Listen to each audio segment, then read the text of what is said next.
It's really because she recognizes that Bitcoin attacks her chartalist fantasy.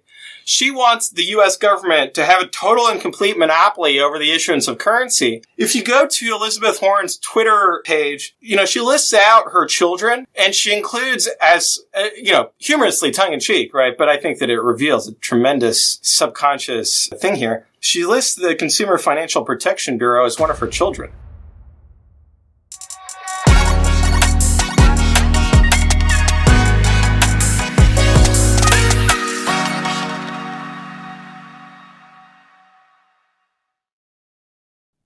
Pierre, welcome back to the show. Thanks for having me back, Stephan. Happy to be here. So I think there's been a lot of talk recently about Elizabeth Warren's proposed bill. And I know you've been commenting on this and are a noted critic of the FATF and AML regime, or BSA, Bank Secrecy Act regime, as it's known in the US.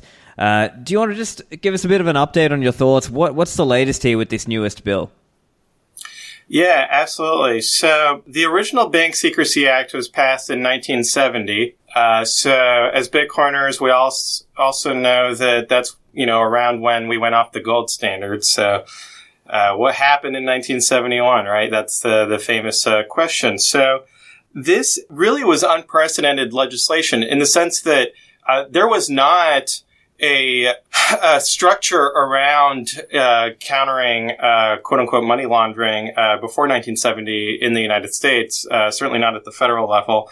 Instead, they had to catch criminals like Sherlock Holmes. They had to gather evidence to find probable cause to get a warrant to subpoena a bank, which to me just sounds like good law enforcement and, good prosecutorial skill. But I think that for some who wanted to have more control over the financial system, and perhaps also maybe some consultants along the way who wanted to make money off of AML KYC consultancy. So they passed this law, and it really had two goals in 1970. One was to try to catch people who were cheating on their taxes. So you'll recall the U.S. was in a fiscal problem in 1970, and inflation was running hot, and they needed to bring in more dollars to essentially lower inflation. So that was one. The other was around narcotics, right? So illegal drugs were flowing into the country, and they wanted to stop the financing of this.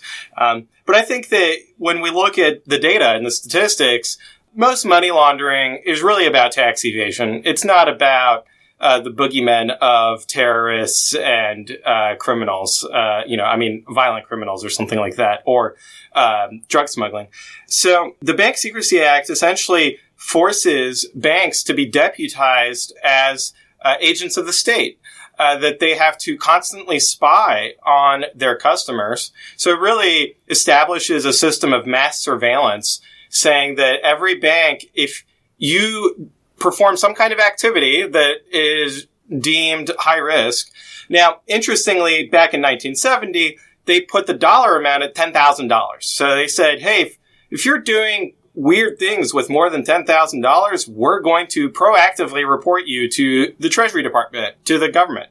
The bank will. And back in 1970, $10,000, that was a lot of value, right? That you could actually buy things with $10,000. Now you'll be lucky if you can get a loaf of bread for $10,000, right? Due to hyperinflation here in the United States. No, I'm exaggerating, but they never changed the number, and they certainly didn't adjust it for inflation. So an increasing amount of data has been going to the Treasury. They've also amplified it with IRS 1099 forms. And so there's all sorts of automated data reporting happening where it really is kind of dystopian and Orwellian. It makes me laugh when people say that they are opposed to CBDC because of the government surveillance on financial transactions. We're already there. We've been there since 1970, and it's gotten worse and worse. Now, the great dismay of the proponents of this system, first of all, let's keep in mind, there's zero empirical evidence showing that this regime since 1970 has resulted in less financial crime, right? That presumably would be the purpose of AML KYC, would be to reduce financial crime. There's zero evidence that it has done so. Financial crime has actually increased. And perhaps thanks to this framework in particular, because the aggregation of data has, I think, amplified the proliferation of identity theft.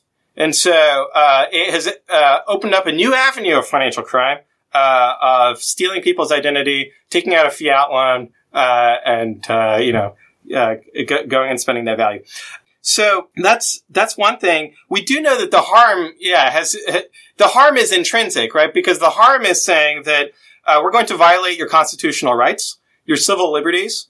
We're going to make it so that, the Fourth Amendment, which says that the government should get a warrant in order to, be able to search and seize your effects, that has been gutted. And there's a sleight of hand that's been done by constitutional scholars and the Supreme Court in order to kind of enable this. But ultimately, it's an example of judicial activism that goes contrary to the original intent of the founding fathers and those who ratified the Constitution. So the harm is intrinsic in this framework, and there's no discernible benefit to it. And on top of that, it has repeatedly been politicized. So we have examples of Treasury insiders leaking suspicious activity reports out to the public relating to transactions that they personally don't like, right? That, it's driven by their political animosity rather than actually embarking on a criminal prosecution based on that evidence, right? Instead, they kind of just leak it out to the press and create a scandal. So now the other fascinating part of it is that the government has so far not applied this thinking to Bitcoin. And within the Bitcoin community, there's been a lot of conversation about AML KYC over the years. I remember there were threads about it a decade ago, and it was a subject of debate because some even floated the idea of Bitcoin Core, the node software, voluntarily adopting some kind of ban list, hard coding in which addresses you should not be allowed to use with Bitcoin. And ultimately, that was rejected for a number of different reasons. But I think that primarily it's about the users of open source software. That is, that if the developers of the open source software published this new version of Bitcoin Core, would the users adopt it? What's the incentive for the users to adopt it? There really is none when it comes to this question of trying to list out all the bad addresses that you can't send to. There's no benefit to the users. There can only be a cost to the user, right? Which is that they were going to send money to that address, or it has zero effect because they don't care, right? There's not any kind of benefit.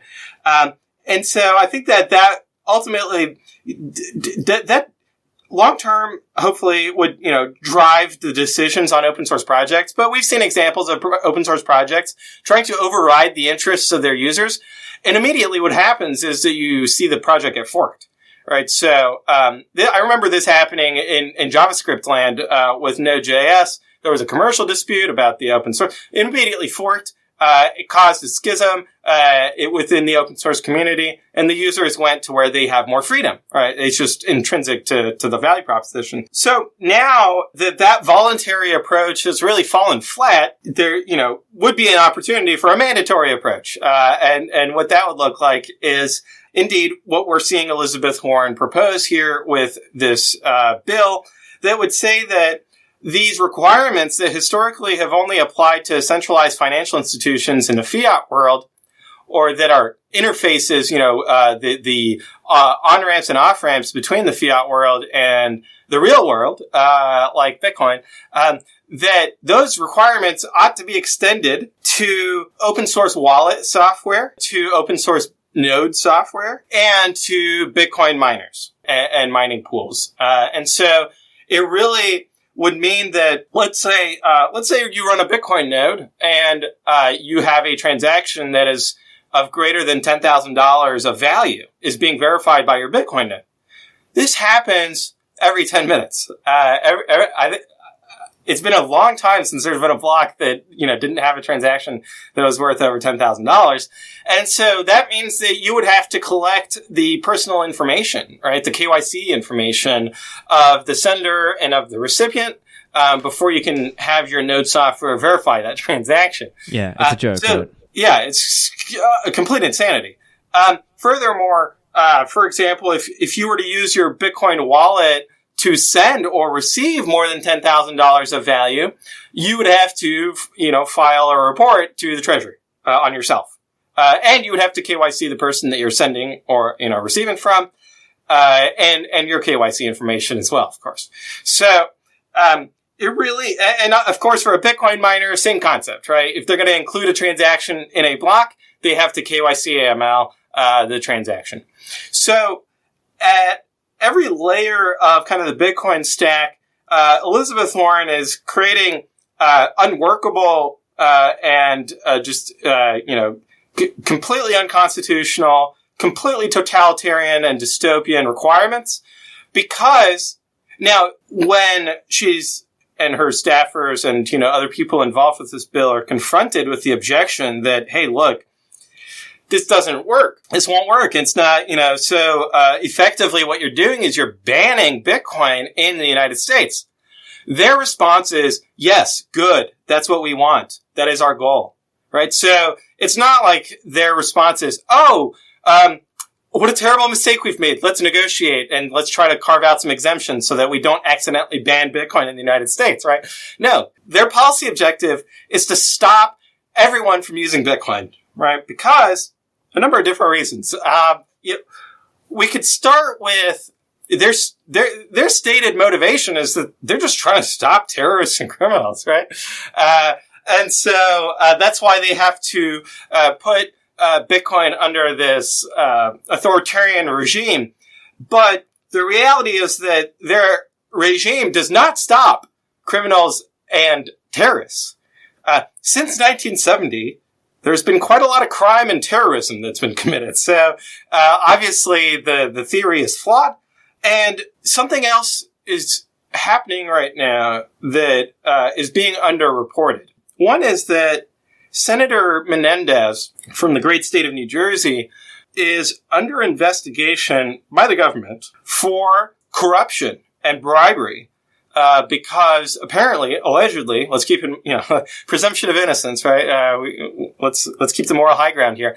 He is being accused of being an agent of the Egyptian government. That he has taken bribes from the Egyptian government in order to represent their interests in Congress, rather than for him to uphold his oath of office. And so, even his people in his own party, like Senator Fetterman, are calling on him to resign in disgrace because the evidence is just so overwhelming. The case seems pretty open and shut. Senator Menendez was not using Bitcoin for this money laundering activity. He was not taking bribes to his cold card. He was not running a Bitcoin node. He was not mining in his basement. No, he was doing things with hard cold cash, right? Dollars, US dollars, fiat paper currency, gold bars as well. So gold is implicated in that story too. And of course, cars, right? Cars. Ultimate store value, very mobile. And real estate. Why would real estate not be involved as well? This scheme, obviously, banks were involved in this, and banks did not stop Senator Menendez from taking bribes from the Egyptian government. Clearly their system is flawed. Now, perhaps what's more troubling is another news item with regards to the President of the United States, Joe Biden. His son, Hunter Biden, there's evidence that he has also been taking bribes and been involved in corruption. And there's also evidence that the president himself has been involved in these schemes. That this would be the biggest corruption scandal in the history of the United States. That at the time he was Vice President Joe Biden was using his office in order to follow through on bribes that were being paid to his family. And that this has been happening through the banking system. In fact, one clear piece of evidence in this case is the suspicious activity reports, hundreds of them, that were filed by banks to the U.S. Treasury Department, naming Hunter Biden and pointing out, hey, these payments are in excess of $10,000, and, they're coming from Chinese foreign bank accounts. They're coming from Ukrainian foreign bank accounts, right? So clearly, and they're going through a complex network of shell companies in order to benefit the Biden family. And so these suspicious activity reports were being filed by the banks and were being sent to the U.S. Treasury Department. Now, seemingly, they were not followed up on. So perhaps there's a question of, was there a cover-up, or is the system completely flawed? Is it just profoundly ineffective and so thus utterly useless, right? That it couldn't catch the greatest corruption scandal in the history of the United States right under their nose, with hundreds of suspicious activity reports. It really boggles the mind. So we have this proposed legislation that would bring Bitcoin into this framework, and it doesn't make any sense at all. The only way it makes sense is if the goal is not about stopping criminals and terrorists. The goal is about stopping Bitcoin. And Elizabeth Warren, she used to talk about the carbon emissions of Bitcoin. She even had the New York Times put out a hit piece against Bitcoin miners emitting CO2. Now, she got ratioed, and the New York Times got ratioed by a video showing that Bitcoin mining does not emit any CO2. So it destroyed her credibility. She had to go back into her, mastermind evil layer, and come up with a different approach. And so this is the new approach she's going with, is that now she's hard on crime. Now she's an anti-terrorist warrior, right? Before she was progressive, right? She wanted to defund the police, and decriminalize everything. Now she's turned into, she's far right. She's like with Tom Cotton. She's like trying to, stop Iran, which I'll get into the Hamas story, if we have time, but it's really because she recognizes that Bitcoin attacks her tribalist fantasy.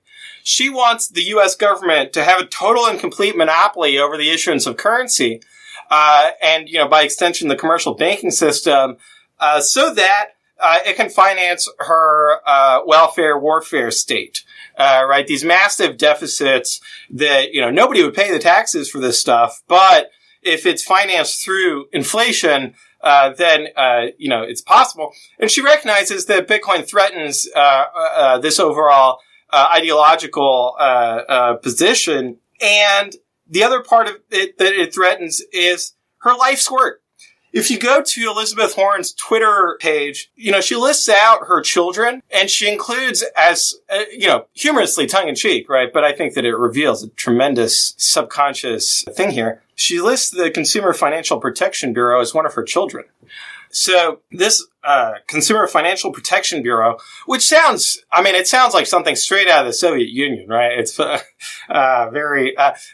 it's basically trying to micromanage the financial services industry in order to benefit consumers, right? Presumably. Now, it also tremendously benefits everyone involved in the whole rigmarole, right, of micromanaging all of this, which involves lots of lawyers, lots of politicians, lots of lobbyists, lots of fundraisers, lots of influence peddling.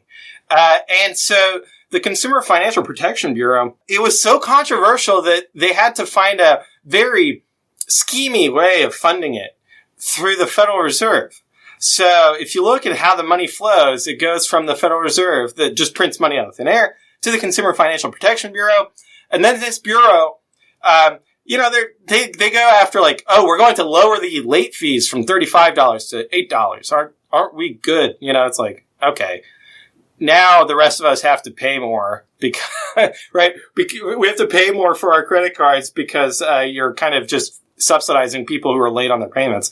And it's also, you're just managing the symptoms of late stage fiat, right? That the whole system is completely over leveraged. Consumers are getting screwed by these massive debt loads, and then you're raising interest rates on them. The ultimate consumer financial protection would be to prevent the Federal Reserve from raising interest rates, right? It's all very ironic.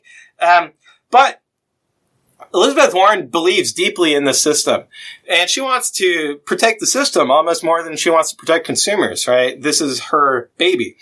And so this is, I think, another reason why, when she looks at Bitcoin, Bitcoin doesn't need her, right? Bitcoin doesn't need her to save Bitcoin, right? Bitcoin holders don't need her to save them. We don't need any Consumer Financial Protection Bureau. Yes, transaction fees are volatile, but the CFPB, I don't think it would be appropriate for them to crack down on ordinals, right? In order to protect, third world consumers trying to use Lightning. But maybe if Elizabeth Warren kind of saw what's going on with that, maybe you should be interested in it. But anyway, she wouldn't. I don't think that there would be an effective solution that would come out of that angle. Yeah. Well, look, let's get to this question of now. A lot of people have commented that Elizabeth Warren does not have a very good record in terms of actually getting bills passed. So some people have been making that kind of argument. Do you believe there's a realistic chance that Elizabeth Warren can get this crazy bill passed by attaching it to some other legislation? Yes, and that if she's able to... So, I mean, look, everyone has a first bill. Right? So, how many years has it been? Has she been in there? But, first time for everything.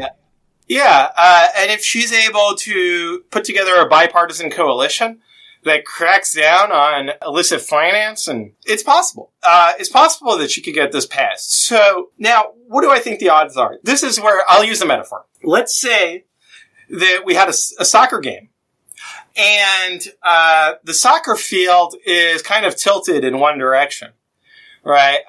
And so if you have two equally good teams, whichever team is uphill would win, right? Because pushing the ball uphill would be harder than pushing it downhill, right? So, nevertheless, the team who is favored still has to play. Otherwise, they will lose, even if they have the upper ground. And so, I do think that Bitcoin has the upper ground here, but we still got to get out and play, and we have to score points against Elizabeth Warren and her cabal, and defeat this bill.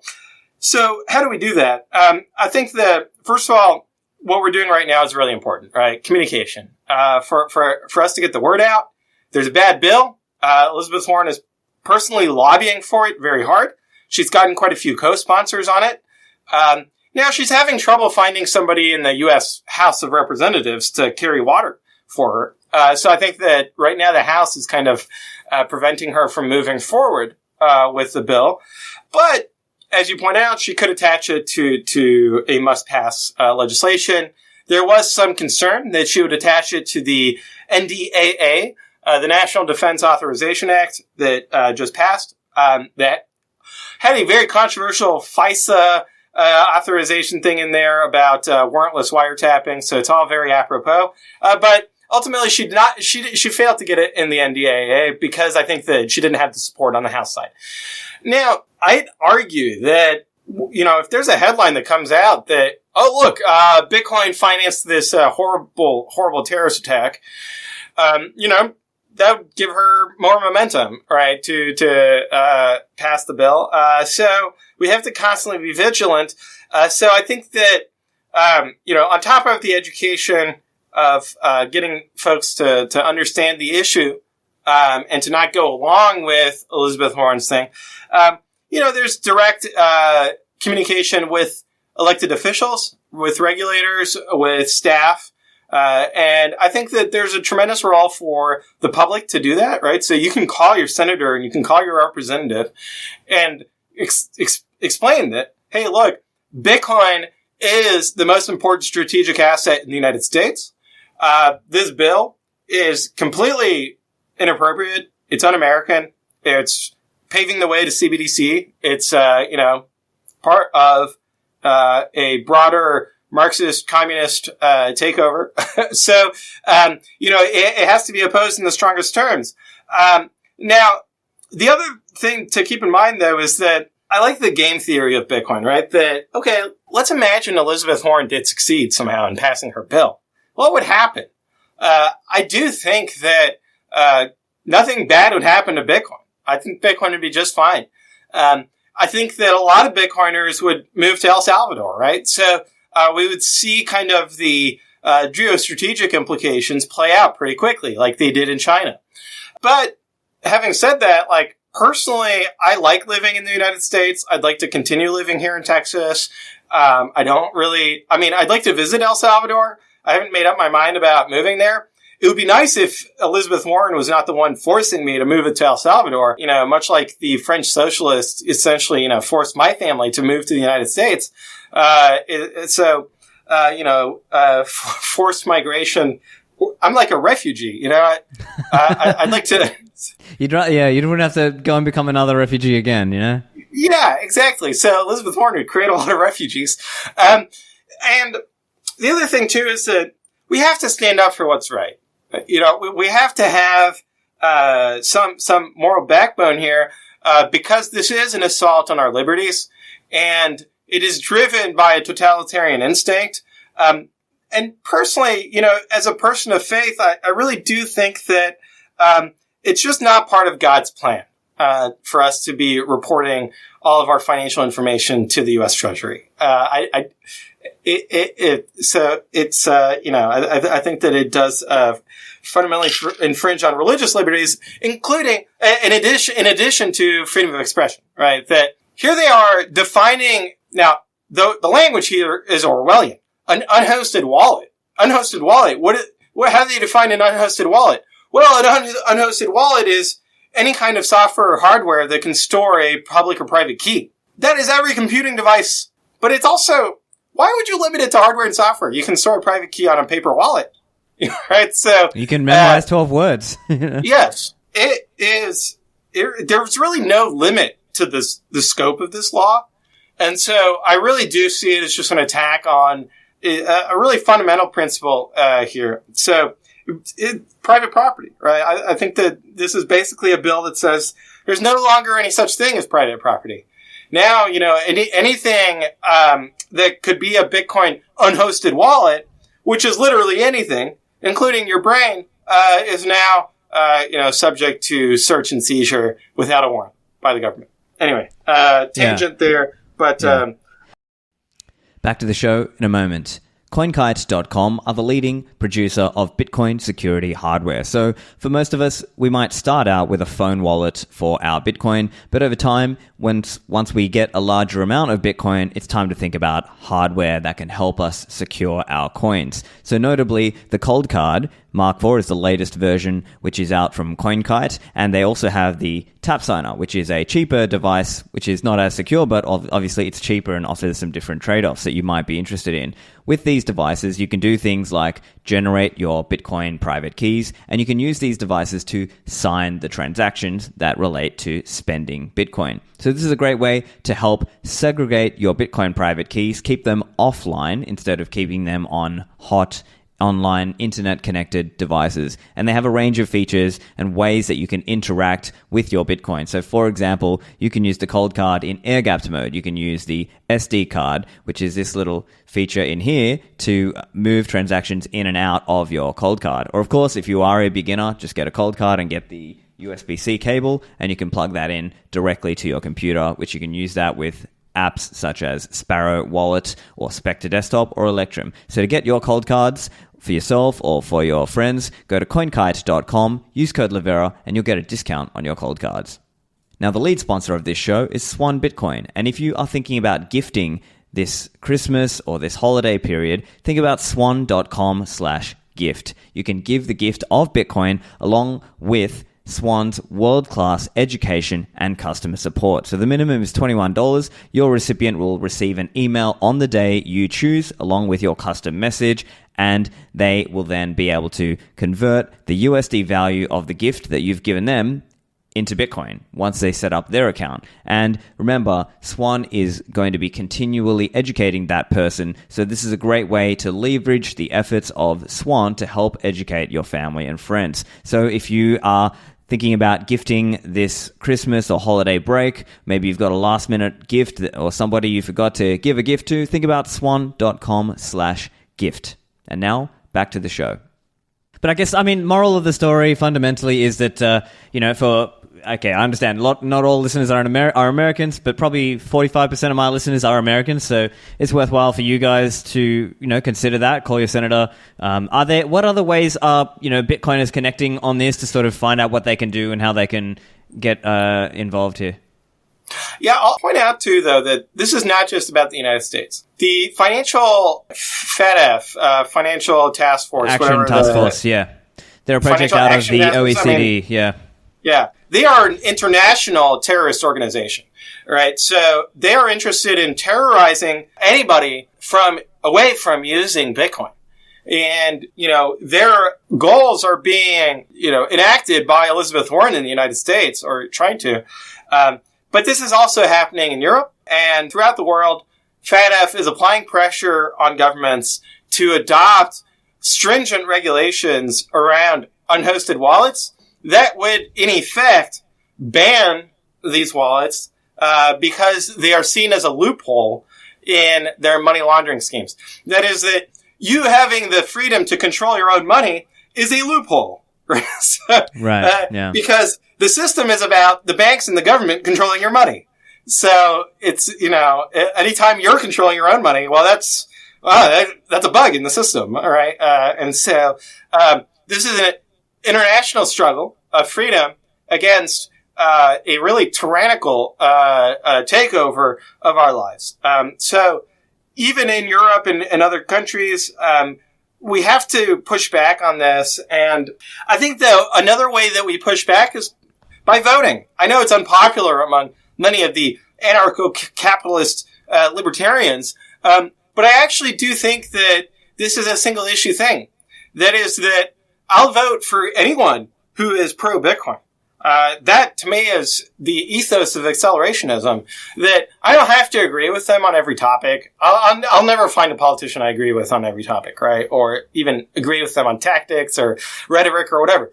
But if I can get comfortable with the fact that they want Bitcoin to be illegal, and that they are opposed to Elizabeth Warren's shenanigans and FATF, then I'll vote for them.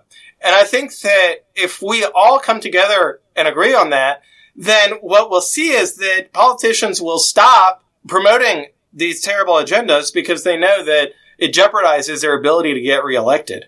And ultimately, that's how things work in a democracy. So we can debate about, does my vote count or not? But together, as a group, our vote does count. There are millions of Bitcoin holders and kind of the wider crypto industry. And I'll point out, Bitcoin, I've been talking about Bitcoin. This is a ban on the whole crypto industry, right? It's not just like, they're citing Bitcoin specifically, or they're saying, hey, SHA-256 squared is banned. No, this is broad sweeping legislation, that would also, ban Ethereum, ban Dogecoin, ban Cardano. And we can debate endlessly, the securities laws or the censorship resistance or whatnot. And we can also debate who would survive a ban, right? Who would thrive in a ban. But nevertheless, I think that there should be quite a lot of voters who are opposed to a ban on Bitcoin and cryptocurrency. So yeah. I think that together we do pose a threat to the re-election of politicians. And that's why I think that the communication part is important as well. We have an election here coming up in the United States. And the current incumbent president of the United States, Joe Biden, his administration has been pointedly anti-crypto, anti-Bitcoin. And that it's interesting because they, I think, are still more moderate than Elizabeth Warren is. Because I think that they are responsive to the fact that they have a lot of donors and voters that they could jeopardize by really adopting Elizabeth Warren's radical fiat maximalism. And in fact, we could actually see this act and other things Elizabeth Warren has done. For example, she sent letters to the White House, right? The only time you send a letter to the White House is when they're not listening to you. If they are listening to you, then you have private meetings and, they do what you tell them to do. And they'll pick up your phone calls, yeah. Yeah.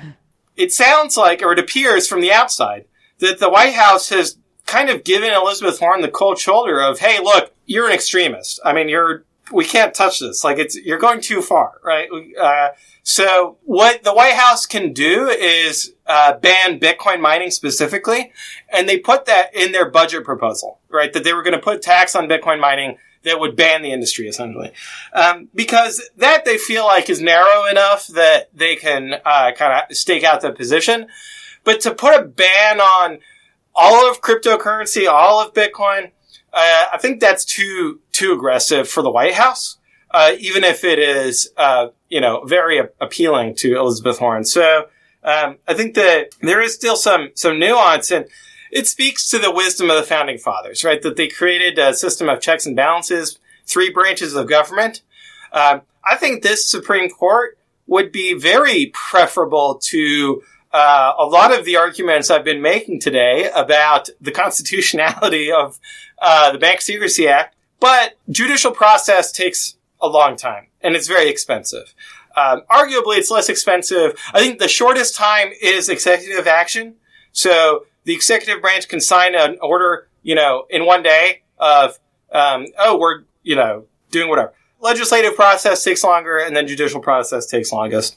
So next year, perhaps if Joe Biden is replaced with a president who is pro-Bitcoin, then we would see a sudden and massive shift. Especially, some presidential candidates like Vivek Ramaswamy, I think, have pointed out that the AML KYC stuff is kind of the administrative state run amok. That is that a lot of this stuff just needs to stop happening, and these people all need to get fired. And I think that's aligned with reality, right? That hopefully, if Vivek or somebody like him were to be elected, all of these Treasury Department, AML KYC, Bank Secrecy Act people would just get fired on day one. And all of this activity would stop, and nobody would notice, right? Because they don't actually stop. Yeah, they're not productive people. Yeah, they are just leeches, parasites. Only good things would happen. The cost of banking would decrease in the United States. And it's funny because Elizabeth Warren asked Jamie Dimon, should Bitcoin have to follow the same rules as JP Morgan Chase?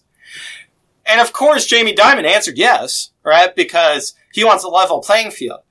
But the correct and appropriate question is, should JP Morgan Chase have to follow the same rules as Bitcoin? And I would say yes. That's the truth, right? That JP Morgan Chase should have to run a Bitcoin node and should have to follow the rules of the Bitcoin network. They shouldn't be able to print money out of thin air, right? And they shouldn't be able to trap people into proprietary payment systems, right? Yeah. You should have a right to withdraw and deposit Bitcoin at JP Morgan Chase. Now, I don't think that the government should force that onto JP Morgan Chase. I think Jamie Dimon should voluntarily adopt that. And that he would, if the executive branch would get out of his way, right? Because currently they're dragging their feet on putting forward kind of guidance on how banks can adopt Bitcoin because of all this AML KYC stuff. If they were to essentially roll back all those regulations and say, hey, look, free market. If JP Morgan Chase wants to compete against Coinbase and Kraken, sure, yeah, they can do it. No problem. They can offer checking account, with Lightning and Bitcoin on-chain deposits and withdrawals. I think that would be a tremendous benefit to consumers, right? And I think that it's something that's really easy to do, because all you've got to do is just delete useless regulations that are costly and completely ineffective. Yeah. All right. Well, I think we'll leave that section there. Obviously, listeners, if you are able to get involved, I believe it's not contrary to libertarianism to try to act at least within the system that does exist. I think it's okay to, vote for the person who's most pro-Bitcoin. I don't see any conflict in terms of libertarian ideology personally. I understand there are some people Can I drive on public roads? Yeah, I mean, if you're going to be 100% consistent, you got to, I don't know, live in the cabin in the woods or not even live in space somewhere or whatever. But I mean, the reason I'm saying that is there are some Bitcoiners who maybe they're just kind of against everything, or they just kind of maybe are too black-pilled to the entire world, where that they're not able to actually stay and be effective in the real world that exists today. And so I think that's, we can have our libertarian ideology, but we can also put that into practice by actually, trying to push things in that direction rather than sort of expecting this kind of perfect, impossible standard of libertarian action. But I think the other thing I wanted to get your thoughts on while we're here, and I'm sure listeners will be interested, is there's been a lot of chatter online, and I'm sure you can anticipate the ordinals, inscriptions, stamps, BRC20, and these things are different concepts, to be clear, but people just kind of loosely call them all ordinals. Now, what we've seen is that the block space dynamics have really changed recently. We've seen that the fees have risen a lot. We saw some fee spikes, up to, I think, even 600, maybe even 700 sats per V-byte. Or in fiat terms at the time, maybe $50, $60 for a transaction. I think as we speak, it's maybe 250 sats a V-byte, something like that. I'm curious if you have any thoughts on what's causing all of this. Is there a reason to be concerned, or not really? Yeah, great question. So last year, before ordinals were a thing, I co-published a research paper on transaction fees with Joe Burnett. He was at the time at Blockware. Now he's at Unchained. Congratulations, Joe, on that. The research report we put together laid it out that transaction fees are really about two functionalities. One, I'd go further. You can boil it down to one. Really, it's about preventing DDoS attacks, right? That essentially you're able to have a congestion pricing mechanism that prevents censorship. Now, the censorship part, I think, is well understood, or it's poorly understood, very poorly understood. That is that censorship is when a Bitcoin miner does not include your transaction in a block, right? Just fundamentally. I would extend censorship to also be when a miner includes a transaction in a block that double spends you. That essentially that's a form of censorship, or that excludes a transaction for the purpose of double spending, right? By removing a valid transaction and replacing it with a different one. The counter to that censorship is essentially payment. That is that if you want your transaction to be in a block, you're just going to have to increase your transaction fee until a miner includes it in a block. And there's a highly competitive market on both sides. So on the miner side, they're trying to maximize their revenue by including as many and as high fee paying transactions as possible into their block. Now, the miners are constrained by the 1 megabyte block size limit, which then, is converted into the 4 million weight unit limit that is with SegWit. Now, this weight unit limit and block size limit, it's obviously been hugely controversial. Satoshi Nakamoto put it in place in 2010 before he left the project in order to prevent Bitcoin nodes from being DDoSed with spam and essentially crashing all the Bitcoin nodes or causing them to centralize into just Amazon, Google, Microsoft data centers, right? So, which would allow big tech giants to rewrite the rules of the Bitcoin protocol and give themselves Bitcoin. So keeping the cost of running a Bitcoin node low is critical for the decentralization and security of the money supply, is kind of the way I'd put it. This is really about the credibility of monetary policy is secured by the low cost of running a Bitcoin node. And the way to constrain that cost is with measures like a block size limit. Now, is 1 megabyte or 4 million weight units the right magic number? No, of course not. Satoshi Nakamoto did not develop a mathematical computer science proof showing, hey, this is the correct number.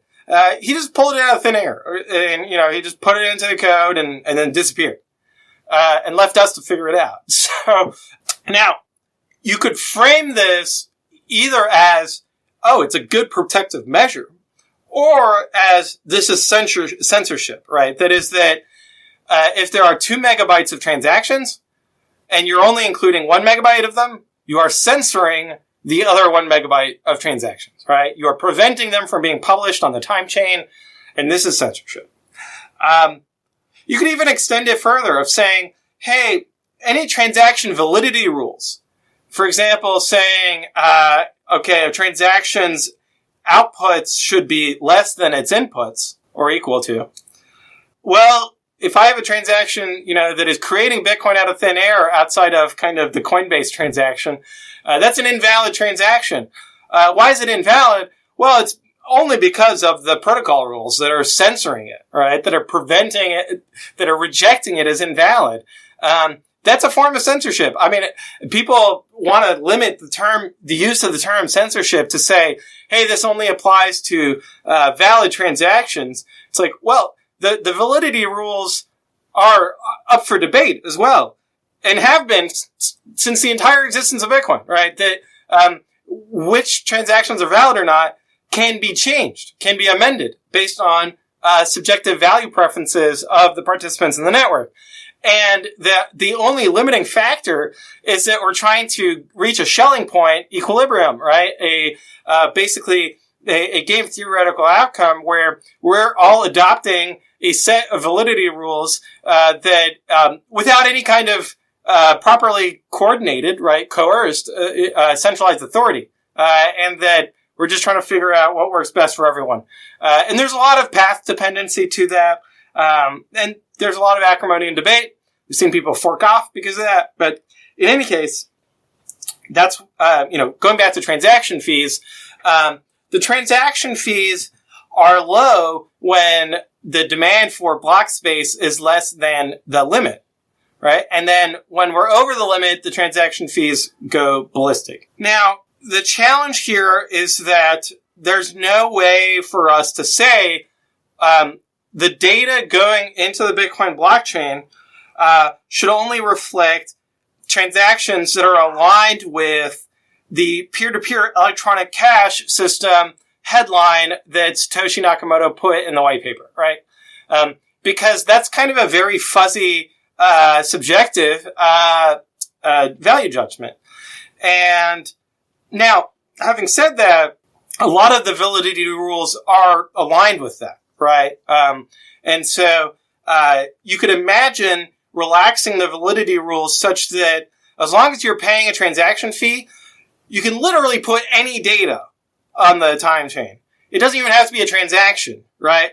It could literally just be, it could have, not have the structure of a transaction, right? Just any kind of data structure, as long as you pay a transaction fee, or pay a fee, sorry, not a transaction fee, a data fee, that you're able to add it. And so, in many ways, when people say that, oh, Bitcoin is, whatever you want it to be, that's not quite the case. There are validity rules that orient the use of Bitcoin towards the ends of transactional ledger capabilities, right? That it's not just a arbitrary data layer. Now, having said that, people have found very clever workarounds in order to inject arbitrary data into the transaction structure. And specifically on the inputs, that where you would traditionally put a signature that proves that, you are unlocking these Bitcoin, instead you can put a series of if statements that are going to have embedded in it data that then can be extracted through particular mechanisms and then interpreted, through a third-party client to have some kind of structure to it. So where the controversy, I think, really is tough is that I do think that there's arguably a misalignment of interests between, for example, folks who are upset about the block size limit and want to punish the Bitcoin system for having this limit in place by creating circular, literally, let's call it spam, right? Just transactions whose only purpose is to fill up blocks in order to drive up transaction fees. Now, there's no way to prove it.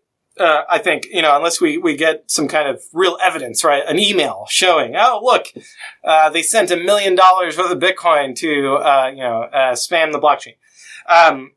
But the other part I think is more challenging is what if people are doing this because they are misguided in their understanding of Bitcoin?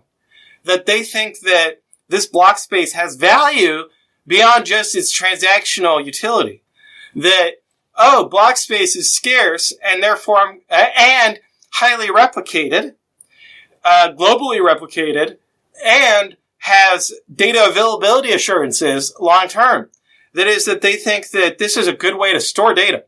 Now, it would be great if we disabused them of that notion. I think that it's really important to do so because they have to realize that this data that is going, this is not the case with stamps, but this is the case with ordinals. The data going into the inputs is prunable. You can prune the witness data after it's been verified, and you can throw it away.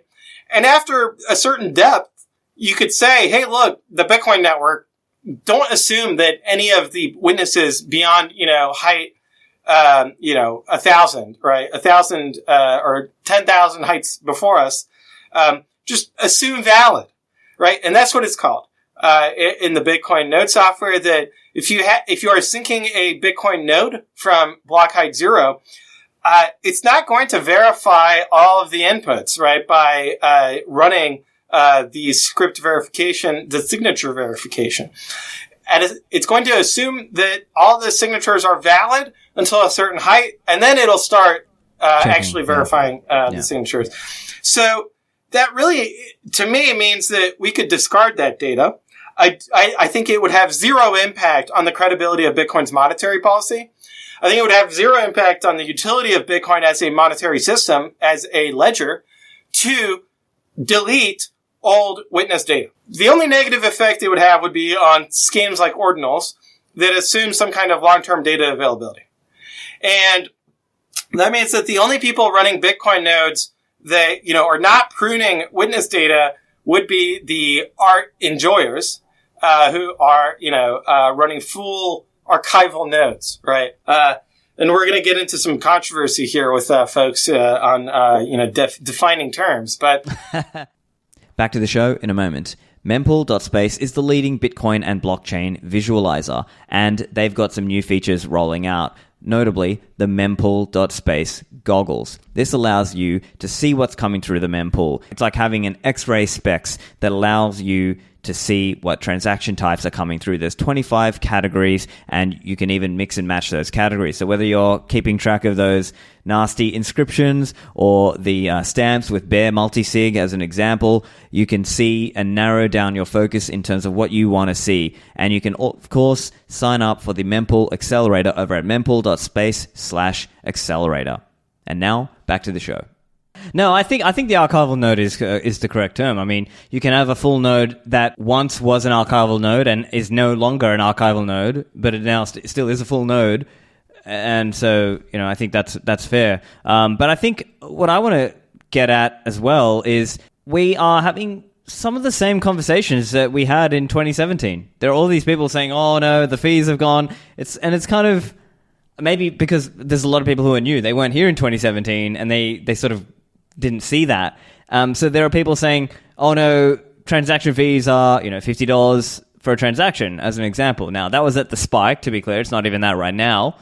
But they are raising this question, and you touched on this earlier, you were joking about it, this kind of question of accessibility, right? That if a person has a smaller amount of Bitcoin, that for them to pay a $50 Bitcoin transaction, it's kind of getting to a level where it's not accessible. And, maybe one response would be, look, sorry, like Bitcoin is extremely valuable. It's like luxury Manhattan real estate, or it's like, this kind of luxury mansion, this, extreme high value car. Not everybody can have that. And therefore, transacting on layer one Bitcoin is going to become an expensive thing. It's not going to be accessible to everybody. But what are your views on that? Do you see it the same way, or how are you seeing that? Yeah, so I'd say I used to see it that way. And I think that there's kind of two big schools of thought. One school of thought is that transaction fees have historically been too low, and that they will have to increase, and that they will increase due to adoption. And the other school of thought is that transaction fees are too high and will hamper adoption, and they have to get lower. I would introduce a third school of thought, which is that transaction fees are volatile, that block space supply is long-term elastic, short-term inelastic, meaning that in the short term, demand for block space can outstrip supply, but in the long term, that can't be the case. And that I would say block space is a commodity. It's not a scarcity. There's only 21 million Bitcoin. There's an infinite amount of block space in the fullness of time. And that really what we're looking at is, okay, in the short term, what does it look like for the Bitcoin ecosystem to have high transaction fees? But that we know they'll go down in the future, right? This is just a volatility question. And we'll know they'll go down in the future. One, because on the demand side, we'll be more efficient about our use of block space. On the supply side, and this is highly controversial, on the supply side, we can increase the block space. We did it with SegWit, right? We could do it again with another soft fork, or even, I'd argue, a hard fork. So we'll see, When a hard fork is appropriate, there won't be any debate about it. Everyone will be clamoring for it. But in any case, so I'd argue there's no long-term scarcity of block space. So ultimately that means that the transaction fees long-term will trend downwards, but that they will always be volatile, that will have spikiness. And that then if we look at what is the total purchasing power of all of the transaction fees, that could increase because the price of transaction fees in sats per VByte can decrease. But if the purchasing power of sats is increasing, it's going up, yeah, because the Bitcoin price is increasing, then that can more than offset what's going on the sats per VByte side of the exchange rate. So that means that I think that Bitcoin miners long term will have significant revenue from transaction fees. I think that users will have low transaction fees, and that the network or that the transaction finality will continue to, provide the right level of service. So, I think both sides are wrong. I think that the third, what I described, is just based on reality. It's, anti-dogmatic, anti-ideological, and that we have to start looking at this as more of a dynamic system than one of like perpetual equilibrium of transaction fees will always be high or transaction fees will always be low, right? We have to look at the past. They are volatile. There's no reason to think that will change going forward. None of the fundamentals have changed. Everything's the same. So we have to assume that they'll continue to be volatile going forward. I'll debate anyone on that. Right. So let's talk about that. So are you saying that we will eventually get block size increases then in order to sort of release that pressure in terms of, like, as you and Joe pointed out, and I recall from that report you guys did, you were basically saying, look, most people today are using it as store of value, which I agree with, and that if you were to get real numbers of people, like even a small percent, it would be thousands of times, the block space demand in terms of how even just opening and closing channels or doing lightning splicing transactions. If you had even a small number of the world's population doing that, it would just blow out, at least the current block space And that's kind of assuming we don't get stuff like, check template verify, any prev out, or something of that kind of nature. So are you saying then that you think long-term block size increases will occur, or what are you saying there?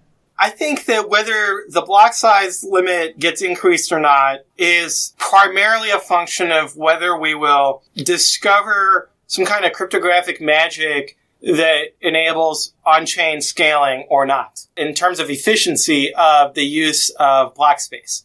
So if we really get very, very, very efficient about using on-chain block space, then it might be the case that we'll never need a block size limit increase. If we don't have any efficiency improvements going forward, which to me seems very unlikely given the kind of wider protocol research roadmap that, you listed some of the related projects there, then at some point adoption will be such that there will be no question that we need to increase the block size limit, right?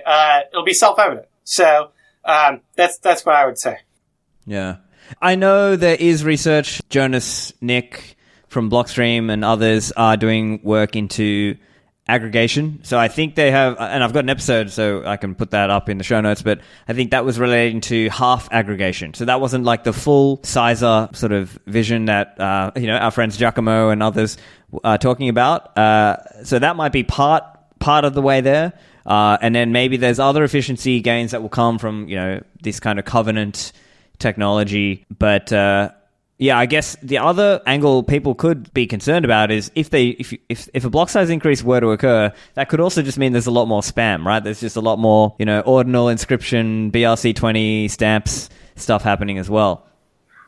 Yeah, so I think that in terms of the spam, there's two things. One is that on the ordinal side, hopefully as we move away from those data availability assurances that I think are flawed and reflect a misunderstanding of Bitcoin.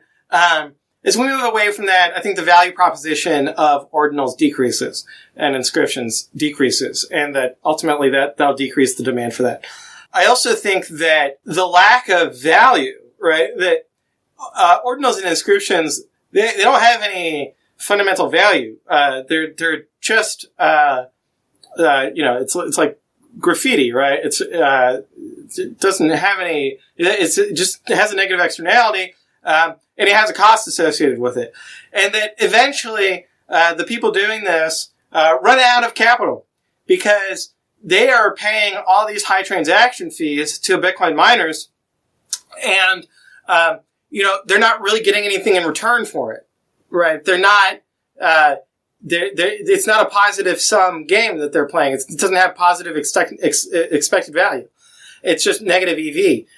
And so that ultimately I think is a kind of a self-limiting thing due to its own internal contradictions. And so, I think that what these systems reflect is, a redistributive mechanism, right? From, people who, don't understand Bitcoin and don't understand how to use it correctly, to people who do. And so, you could see that, like, as, on one hand, prescriptive and moralistic of, like, hey, ordinals and inscriptions are, immoral because, you're using it wrong. You're using the system wrong. But you can also just see it as pragmatically, from an economic perspective of, because you are using the system wrong, you're going to get wrecked.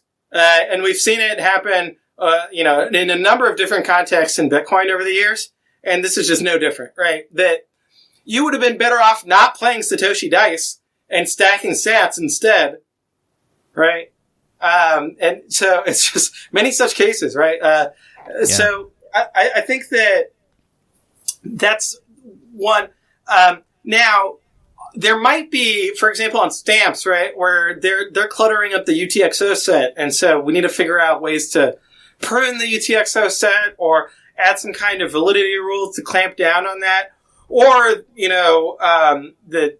maybe there's an angle here that I'm missing that, we need to figure out a way to, tax the stamps. But I think that the first solution is the best, which is just resource exhaustion from misuse of the system. And that We don't really have to do anything. Now, I'm open to changing my mind. If in 10 years, if these people are still causing problems, then maybe we do need to change some of the rules. And I know that there's brilliant software engineers and protocol researchers who might come up with some things. Maybe we need to have a rule that is about making that more expensive, or we'll see. Yeah, I think the stamps component seems to be the most negatively impacting Bitcoin because it's going into the UTXO set, and that is ideally best if the nodes can hold that in their RAM. So my understanding there, just rough numbers, I've heard the chain state of Bitcoin nodes has recently, because of this stuff, has gone from, let's say, 5 gigabytes to like 9 gigabytes, and the UTXO set size has gone from something in the, let's say, mid 80 million, like 85 million. I think now it's like 130, 140 million UTXOs exist, and maybe some of this is just kind of just due to the way people do this ordinal inscription stuff, because of the way some of the wallets act, where maybe they have these kind of like small UTXOs and things like this. So maybe it's a little bit deleterious in that side, but as you said, they'll still eventually run out of money. As you pointed out, there have been Satoshi Dice, there was OmniLayer used to be on Bitcoin and they left. There was Counterparty in, I think, 2014, 15 days, and they eventually, people don't do Counterparty anymore, at least from what I understand.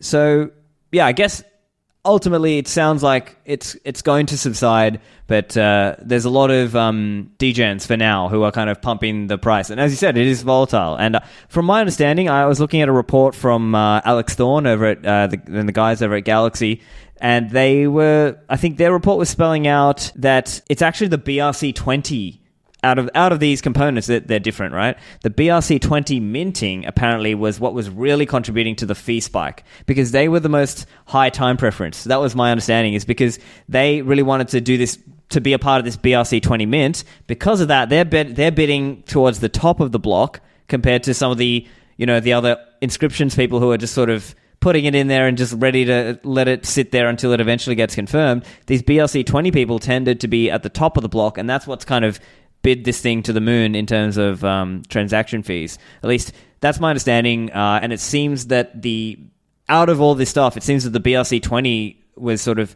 the highest in terms of the count, but it's also fair to say that the JPEGs take up a big amount in terms of the size of the transaction that they have. So, some context for listeners. Yeah, I think that ultimately this solves itself in the sense that BRC20s don't have any kind of value. So they are, you can issue as many as you want. They don't establish any kind of, if you want to look at it, like, and we hear this from the token people all the time, right? We have to get real world assets to back these tokens, right? Like all of the same criticisms of that kind of nonsense of tokenizing the world applies to BRC20s as well. And so, from my perspective, they are going to dilute themselves down to zero. All these BRC20s are going to trend down to zero sats in the long term. And so anybody like getting involved in that, it's to their own detriment. Now, on the node runner side, I think that what we have to do is understand what's within our control. And it's about get better hardware, okay? Throw away your old Raspberry Pi, replace it with a proper laptop or desktop or server that has significant amounts of RAM and disk space, so that what you're doing is you're making it more expensive for them to exhaust your resources. And so now they'd have to sustain their attack on Bitcoin for a much longer period of time than they would if you're just on your Raspberry Pi and then you give up because you've run out of disk space or whatever it is.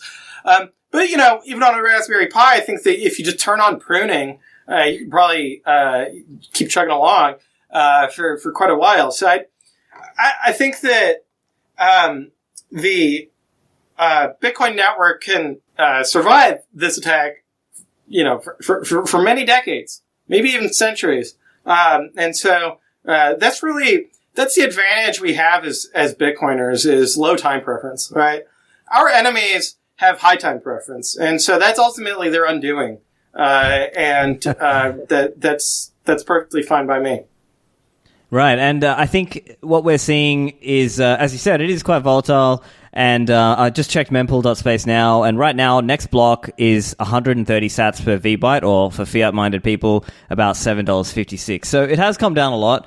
Of course, we'll get the kind of Roger Veers of the world and others like that who will just say, oh my God, it was $50 or $60, and it's over, and, therefore use some altcoin. But I think people who are really focus on if you're zooming out and you're thinking about Bitcoin in terms of what does this really mean that society has this incredible tool, this absolute scarcity, and if you think about the sheer magnitude of the transactions that will happen in Bitcoin in decades to come, it'll be a rounding error, right? There'll be people doing like millions of dollar transaction or equivalent, right, in fiat terms, in millions of dollars of transactions, paying $50, $100, maybe even less than that, and it'll be a rounding error. It'll be totally worth it, given what Bitcoin gives them. Yeah, I think that's right. And the other thing that's within our control is how we use the chain, right? So when transaction fees are low and blocks are not full, great time to, set up a Lightning wallet, open some channels, and maybe even go on your spouse's phone and set up a mobile wallet, Phoenix wallet on their phone too. And that way, you're able to onboard yourself at the right time. And when transaction fees on the base layer are high, you can just use Lightning and not have to be exposed to those. And then they'll come back down, and then you can, do channel maintenance or whatever you want, during those times. You can also, consolidate UTXOs. I know that there's privacy considerations to that as well, so keep that in mind. But you can do that when transaction fees are low as well. That way you can use block space more efficiently when transaction fees are high. And I think that if we all do that, I think that we can onboard hundreds of millions more people, just through kind of timing, when we, use the chain, so that, historically, we're social animals, so we all try to onboard onto Bitcoin at the same time, right? It's this mass hysteria. It's the bull market. Everybody is just trying to do it. When I worked at Target, it's a big store, for those who are not Americans who don't understand American culture. Target is like, it's like Walmart for the middle class. And when I worked there, I remember that everybody would try to check out at the same time. It was weird. They come into the store at just random spacing, but then they all try to leave the store at the same time, and it caused waves of people trying to check out.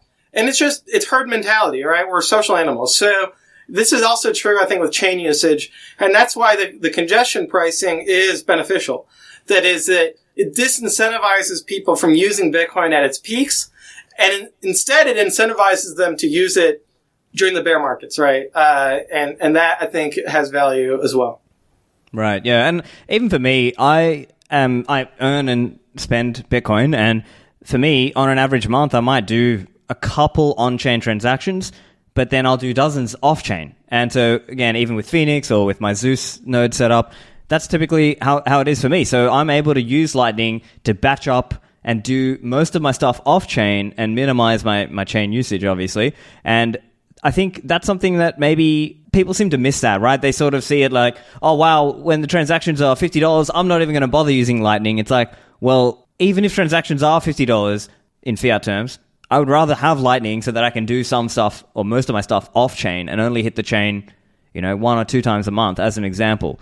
So that's an example of how, I'm doing it. And I think the other component is just if you are withdrawing, like let's say you're doing DCA at Swan, right? Make sure, and at Swan we have thresholds as well. So I think typically it's either weekly or 1 million sat threshold. And so I'd say 1 million sats is probably a good lower bound. But if you can go, if you're planning to not spend those coins for a while, maybe take that threshold a bit higher. You might go to like 5 million sats or even 10 million sats as a threshold for withdrawing. And so maybe that's like another thing that people can do, because it's not just about withdrawing. It's also on the other side. When you go to spend those coins, if it's a high fee environment at that point, you don't want to have to spend a large fraction of that UTXO. So I think that's probably a few other tips. Those are a few tips that people can consider. Anything else to add before we close up, Pierre? When is Coinbase going to join the Lightning Network? I think Kraken has gotten a significant advantage in a high-fee environment because you can withdraw your Bitcoin from Kraken over Lightning with a zero fee instantly.